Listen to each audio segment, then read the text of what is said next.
Lahat po ba nakabasa na nung liham ni Ka Ramil Madriaga?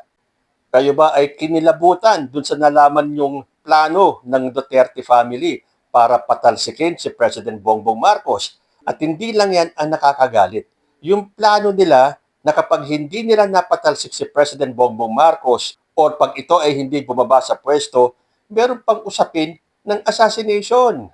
Sabi po dito sa balita sa GMA News, former President Rodrigo Duterte allegedly had plans to remove President Ferdinand Marcos Jr. from his post in 2025 to give the position to his daughter, Vice President Sara Duterte, according to the handwritten letter of Ramil Madriaga, a confessed bagman of the Vice President.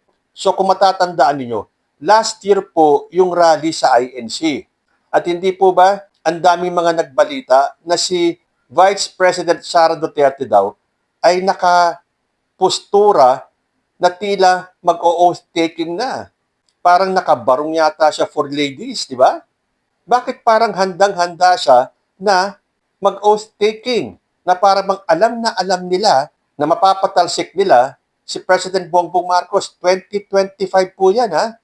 At last year, sunod-sunod po yung rally nila, sunod-sunod yung kanilang paninira kay President Bongbong Marcos, kung ano-ano mga gimmick, kung ano-anong mga paandar ang ginawa nila, hindi nila napababa si President Bongbong Marcos. So nung hindi sila nagtagumpay noong 2025, double time, triple time sila ngayon dahil malapit na ang 2028. Kailangan nilang maiupo na si Sara Duterte dahil kung hindi nila maiupo si Sara Duterte, malabo pong manalo to sa 2028. So dapat ngayon maagaw nila yung pwesto, tapos siyempre pag siya na ang nakaupo, makakatakbo siya sa 2028 at dahil siya ang nakaupo, malamang mananalo siya. Hindi ba ganyan ang ginawa ni Gloria Macapagal Arroyo?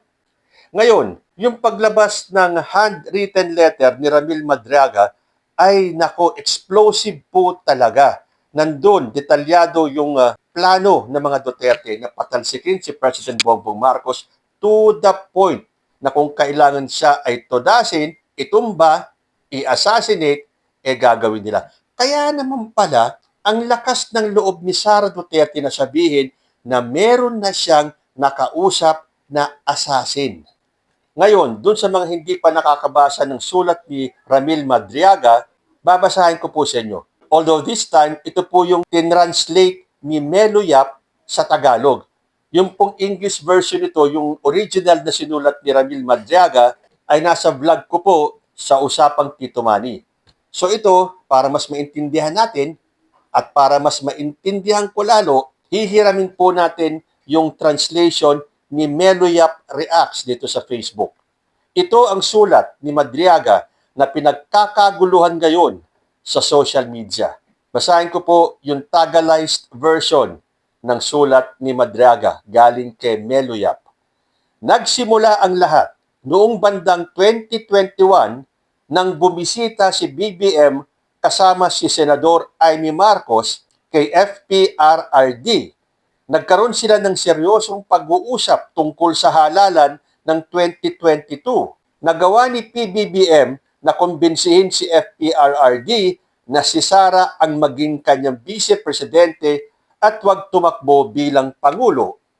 Noong November 2021, nabanggit sa akin ni FPRRD ang plano na payagang tumakbo si Marcos bilang Pangulo kasama si Sara bilang bahagi ng plano na mabawi ang pagkapangulo mula kay BBM pagsapit ng taong 2025.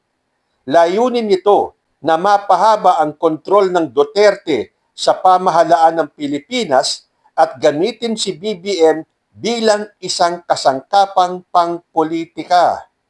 Ang pahayag na ito ni FPRRD ay naging malinaw sa akin matapos manumpa si VP Sara bilang vice-presidente. Ibinahagi ni FPRRD sa akin at sa iba pang retiradong general ang kanyang mga plano na patalsikin si BBM sa anumang paraan pagsapit ng 2025 upang si Sara ang pumalit bilang Pangulo. Ngunit maaari pa rin siyang tumakbo sa pagkapangulo sa halalang 2028. Sinabi ni FPRRD sa akin na alam na ni BBM ang tungkol sa kanyang pagbaba sa pwesto pagsapit ng 2025 at ang pagbibigay ng kanyang posisyon kay VP Sara. Humingi si FPRRD sa akin ng payo. Ang payo ko ay lumikha ng hiwalay na security unit para sa tanggapan ng Vice Presidente, isang security group na hiwalay at independente sa PSG. Iminungkahi ko rin ang bagong tayong Camp General Emilio Aguinaldo Training School bilang itinalagang home base at punong tanggapan kung saan ako noon ay nagtuturo ng Strategic Tactical Transport Course. Kaagad namang tinawagan ni FPRRD si DND Secretary Delphine Lorenzana upang bumuo ng VPSPG at gawing headquarters nito ang CGEA GHQ Training School. Ang estratehiya ay ganito. Si Sara, kapag naging Pangulo matapos si BBM, ay magsisilbi lamang ng mas mababa sa 4 na taon upang mapanatiling kwalipikado na tumakbo muli bilang Pangulo sa 2028. Bahagi ng plano ang pagsabotahe sa administrasyon ni BBM sa pamamagitan ng paggamit ng ilang miyembro ng kanyang administrasyon upang magpasimula ng mga isyu ng korupsyon na hahantong sa impeachment ni BBM. Kung sakaling tumanggi si BBM na sundin ang kasunduan at hindi bumaba sa pwesto, isa sa alang-alang ang mga pambihirang hakbang tulad ng impeachment, pagpatay sa pamamagitan ng paglalason o iba pang paraan, at paggamit ng people power na pasisimulan ni FPRRD kasama ang pakikilahok ng mga aktibo at retiradong opisyal ng AFP at PNP. Ang planong ito na patalsikin si BBM kung mabigo ang lahat ng iba pang paraan ay mauuna sa malawakang pagbibitiw ng mga opisyal ng gobyerno, sektor sibil at relihiyoso, sabayang mga rally, pagpaslang sa mga opisyal at kawani ng gobyerno, civil disobedience at sa huli ay paglusob sa Malacanang Palace ng mga bayarang Muslim, mga dating AFP at PNP integris, retiradong opisyal at tauhan ng AFP at PNP, at mga mersenaryong mula sa Mindanao, kabilang ang mga fraternity group na kaanib ni FPRRD. Isa sa aking mga tungkulin ay ang mag-recruit ng mga civil group, school clubs, fraternities, at mga sindikato at kriminal na grupo. Ang planong pagpatay sa mga opisyal ng gobyerno ang magiging pangunahing hakbang upang pasimulan ang kaguluhang sibil na susundan ng civil disobedience. Ang kaguluhang panlipunan ang magiging daan para sa isang grupo ng mga opisyal ng militar upang magsagawa ng kudeta. Ang kudetang ito ay poprotektahan ng isa pang grupo na hindi susuporta sa posibleng deklarasyon ng martial law. Kukubkubin ang Malacanang Palace kung saan magiging inutil ang pagkapangulo ni BBM. Pagkatapos nito, papatayin si BBM kung tatanggi siyang bumaba sa pwesto at hindi mag-self-exile sa US. Si VP Sara ay mananatiling ligtas at protektado sa Camp Emilio Aguinaldo kung saan nakabase ang kanyang VP SPG habang naghihintay na manumpa bilang Pangulo ng Republika ng Pilipinas. At ito po ay pinirmahan ni Ramil Madriaga April 11, 2016. Nakita ninyo?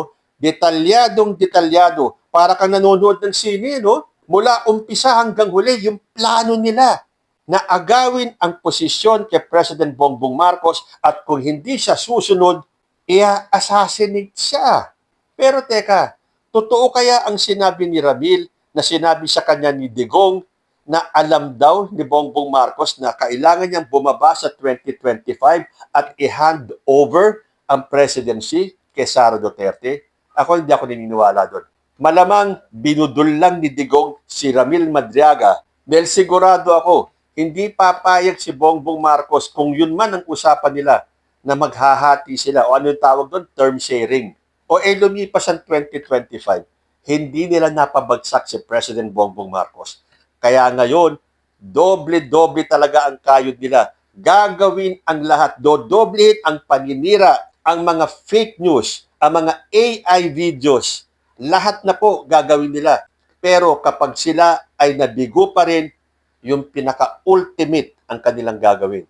Ang paslangin si President Bongbong Marcos. Teka muna, saan papasok ang pangalan ni Amy Marcos dito? Kung napansin ninyo, nung pinagmumura ni Sara Duterte si President Bongbong Marcos, si Lisa Marcos, at si Martin Romualdez at sinabi niyang may nakausap na siyang assassin para patayin itong tatlong ito, may narinig ba tayong pagtutol o galit man lang galing kay Amy Marcos? At meron ba tayong nabalitaan na kinausap man lang niya si Sara Duterte at bakit ganun ang kanyang pinahayag? Wala.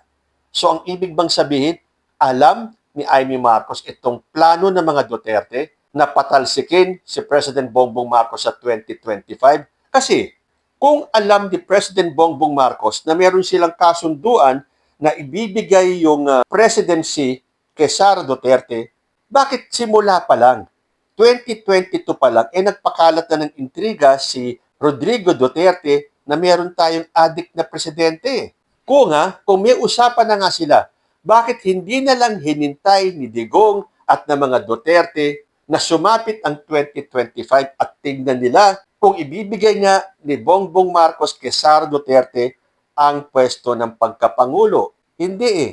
Simula pa lang, naninira na si Rodrigo Duterte. So, paano tayong maniniwala na may kasunduan sila? Wala pang ang 2025 eh. 2022 pa lang, naninira na si Rodrigo Duterte. Di ba? Logic lang yun eh. Isipin lang natin eh.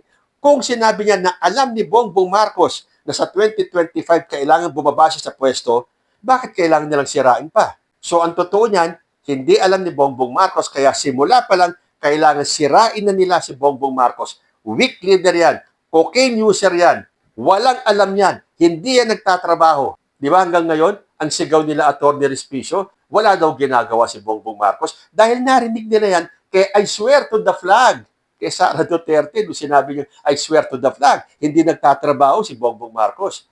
Kita nyo na, simula pa lang, sinisira na nila si President Bongbong Marcos. So, kung totoong may usapan sila at panimula pa lang sinisiraan na nila si Bongbong Marcos, aba kahit na ako, hindi ako susunod sa usapan. Kung ang usapan natin sa 2025, ibibigay ko yung presidency, pero umpisa pa lang, sinisira nyo na ako? Ano akala nyo sa akin? Tanga? So, hindi ako naniniwala na alam ni Bongbong Marcos na kailangan niyang ibigay yung presidency kay Sara Duterte. At kung titingnan ninyo, yung turn of events mula umpisa hanggang ngayon, ano ang ginagawa ng grupo ni Sara Duterte?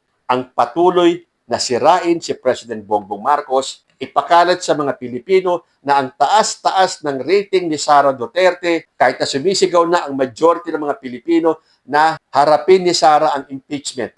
Kung talagang malakas si Sara, bakit hindi sila makakalap man lang ng 1 million signature para dyan sa Tay Kami Naman movement? Di ba? Hindi nga nila mapuno-puno pag nagrarally sila eh. Tapos sasabihin nila na ang lakas-lakas ni Sara Duterte. So ang tanging paraan para makuha nila ang pwesto at ang kapangyarihan mula kay President Bongbong Marcos ay ang manggulo at palitawin sa buong mundo na chaos na. Wala nang pag-asang tumino ang Pilipinas dahil hanggang nandyan si Bongbong Marcos, hindi masusugpo ang korupsyon dahil isa pa yun sa pinapakalat nila. Itinuturo nila doon sa nagsiwalat ng korupsyon na siya ang utak ng korupsyon. Akala ng mga DDS ito, basta-basta na lang nila tayong mapapaniwala. Sad to say, hindi po. So para sa akin, may katotohanan itong handwritten letter ni Ramil Madriaga. Well, of course, hanggat hindi napapatunayang totoo yan, kanya-kanya tayo ng opinion. Pero sa nakikita nating turn of events o yung flow ng mga pangyayari, hindi ba tugmang-tugma sa sulat ni Ramil Madriaga? So dapat po tayo ay magmatsag at patuloy nating ipagdasal ang kaligtasan ni President Bongbong Marcos at ng kanyang pamilya. Dahil kung mismong si Rodrigo Duterte ay aminadong marami na siyang napatay, pinapatay at nagpapatay, sino naman ang pipigil sa kanya para hindi tuluyan si President Bongbong Marcos? Pero ngayon na ito ay isiniwalat ni Ramil Madriaga, mukhang kailangan nilang magbago ng strategy. So ito na kayang liham na to ang tuluyan na magpapabagsak sa pamilya Duterte. Hanggang dito na lang po muna tayo hanggang sa susunod na mga issues. Maraming salamat po.